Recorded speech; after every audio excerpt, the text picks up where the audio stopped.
ini harus menjadi tempat yang baik untuk memelihara gajah, memberikan kontribusi yang lebih dari mata sebelah.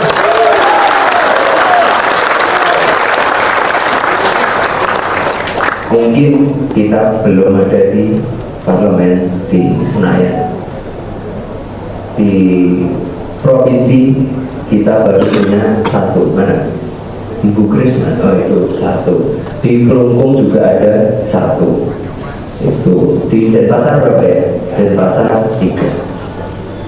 Ini tak lihat-lihat ini ketua umum partai PSI. Tambah waktu kok makin lupa ini. Dia ini siapa? Lalu yang bisa membuat keluarganya seperti sekarang itu siapa? Nah, usai berpidato di Solo, di Rakorwil PSI Jawa Tengah yang nyenggol-nyenggol kandang gajah, begitu bicara di Rakorwil PSI Bali, lalu ganti istilah, tempat memelihara gajah. Emang di Bali ada gajah? Gak ada. Yang ada di kebun binatang tuh. Apa ini maknanya? Ya dia sepertinya sedang melampiaskan kejengkelan, anyel, dendam sama partai lain. Dan tentu partai lain itu siapa? Masyarakat paham. Dan semua tahu lah yang mau disasarkan jelas itu. PDI Perjuangan yang sudah membesarkan keluarganya. Keluarganya bisa sampai sekarang ini, bisa seperti ini, semua karena PDIP. Tapi dia lupa. Lagian di Jawa Tengah dan Bali itu sudah dikenal sebagai basisnya Banteng. Dia sombong akan menghancurkan Bali dan Jawa Tengah untuk mengganti kandang banteng sama kandang gajah. Jangan-jangan malah gajah dikandangin sama banteng. Loh, ini dalam rentang pemilu sejak era reformasi. Tetapi ungkapan Kaisang ini juga mencerminkan hal lain. Apa itu? Ya dia tidak memposisikan kita, rakyat, sama yang punya hak suara. Orang diperhitungkan, orang diperhitungkan belas, orang digagas. Menurut dia kunci keberhasilan, kesuksesan bisa berprestasi hanya bisa dikerjakan jajaran struktural PSI saja. Padahal tidak seperti itu. Suara rakyat dinilainya murni bisa diarahkan, bisa dipengaruhi, bisa dengan mudah digiring. Bila ada sesuatu, berbagai aktivitas PSI beberapa minggu terakhir itu seakan-akan menempatkan rakyat itu bukan faktor penting. Saya pengen dengar teriakannya warga Bali. Mana Bali? Kurang keras. Keras lagi. Yang di sana belum ya?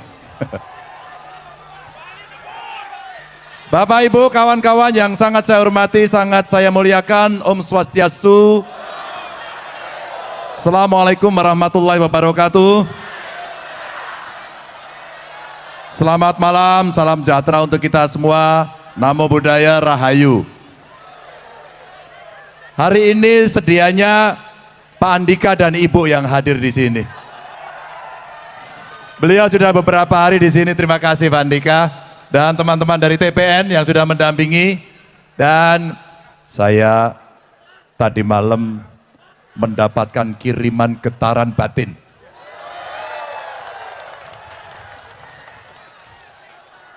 Dari bisikan pada saat saya tidur jam 12 malam lebih 3 menit tadi malam, saya serasa mendapatkan panggilan.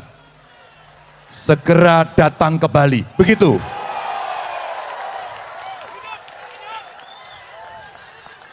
Itulah getaran yang luar biasa. Ternyata dari getaran itu apa?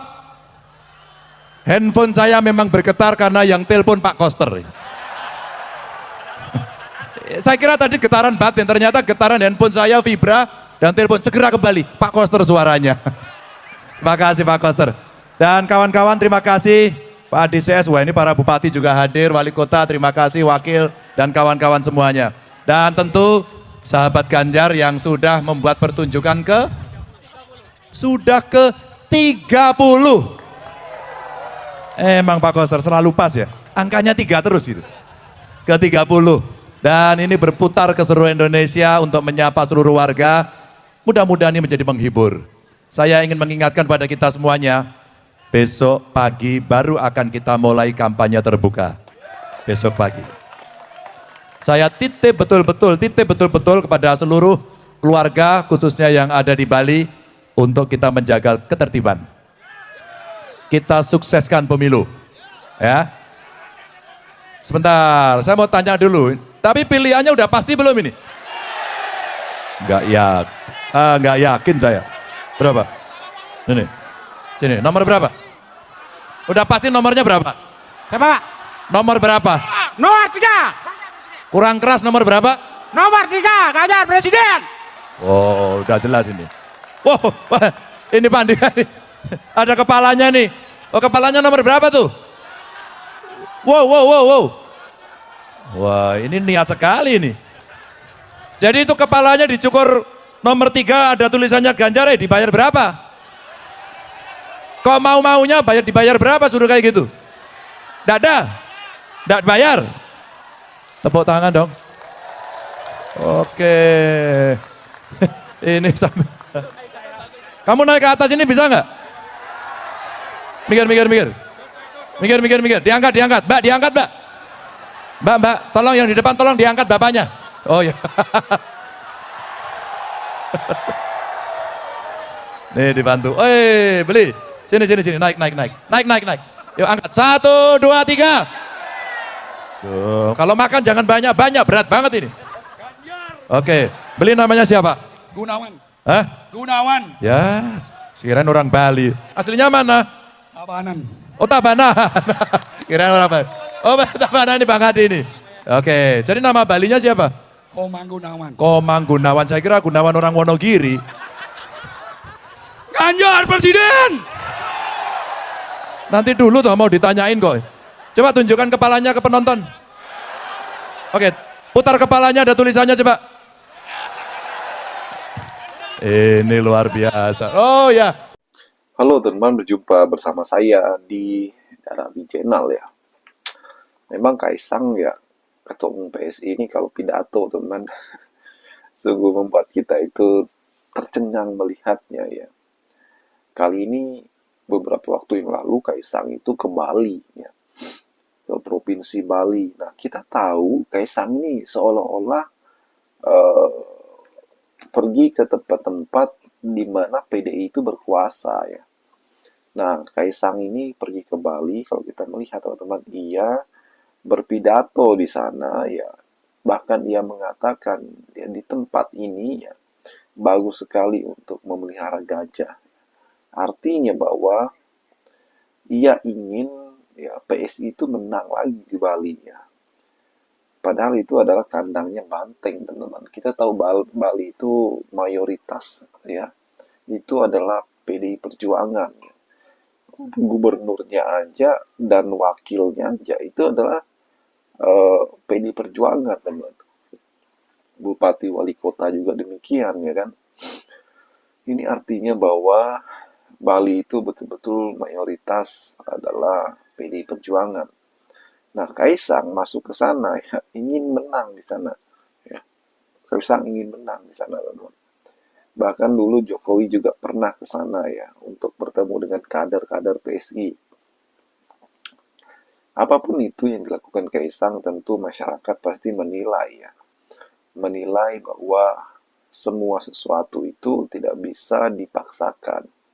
Masyarakat pintar memilih ya, mana partai yang sangat baik ya, mana partai yang sudah lama terpercaya ke depannya, teman-teman ya. PDI kita melihat ya dengan umur 50 tahun lebih tentu mempunyai peran penting dalam bangsa ini ya. Karena sudah makan garam politik sudah sangat banyak sekali, kekuatan akar rumput juga sudah sangat kuat, masyarakat sudah percaya dan sudah kenal. Mungkin PSI hanya di kalangan anak-anak muda saja, teman-teman ya, sebagian tidak dikenal oleh misalnya ya generasi-generasi yang sudah tua ya kan. Dan inilah hebatnya PDI Perjuangan ya.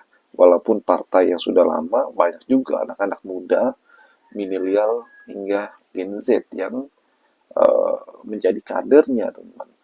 Ini sangat luar biasa menurut saya. Bagaimana menurut kalian? Kita diskusi di kolom komentar ya.